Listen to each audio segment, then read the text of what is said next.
Minnesota National Guard deployed after protests over a man's death following a police shooting during a traffic stop. Hundreds protested Sunday night after a black man in Minnesota was shot by a police officer and died following a traffic stop. The incident happened earlier that afternoon in the Minneapolis suburb of Brooklyn Center, about 10 miles from where former police officer Derek Chauvin is on trial for the killing of another black man, George Floyd. Minnesota Gov.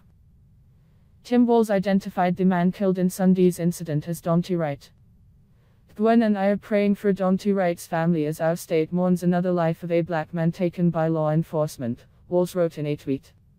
Police say they were trying to take a man into custody after they determined he had outstanding warrants during a traffic stop. He got back into his vehicle and an officer shot him, police said.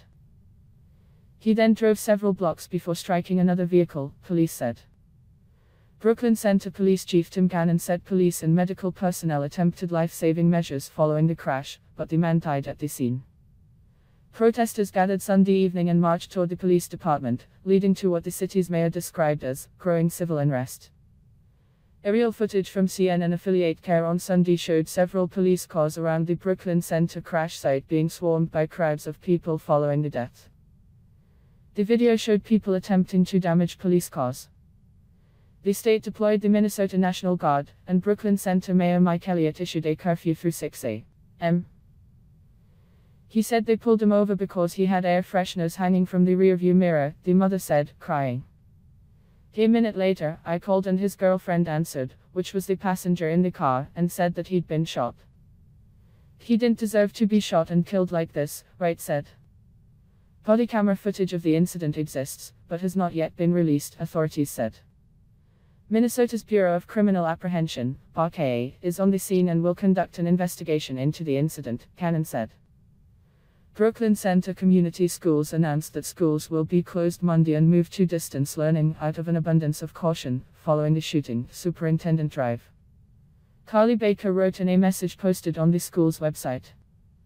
I haven't entirely processed the tragedy that took place in our community, and I'm prioritizing the safety and well-being of our students, families, staff members and community members.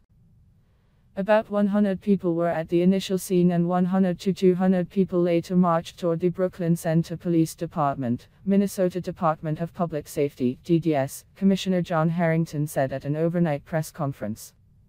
After nightfall, the groups of people had gathered around the Brooklyn Center Police Department, CNN crews on scene reported. Officers held a line outside of the department, with some officers positioned on top of the building. Harrington said there were reports of people throwing rocks and other objects at the police department building. There were also reports of shots fired in the area of the department, according to Harrington. While one group stayed at the police department, a second group was seen at the Shingle Creek Mall, where around 20 businesses were broken into, Harrington said. A majority of the crowd at the police department was later dispersed, Harrington said. A police representative announced that it was an unlawful assembly over a speaker and gave the group a 10-minute warning to disperse at 9:30 p.m. 5 minutes later, they were given another warning to leave before a loud boom went off and people took off running. Some of the crowd remained. In nearby Minneapolis, Harrington said, a strike team was deployed to deal with reports of break-ins and shots fired. You will see a robust assortment of National Guard, state and local police departments working together over the next 2 or 3 days, Harrington said.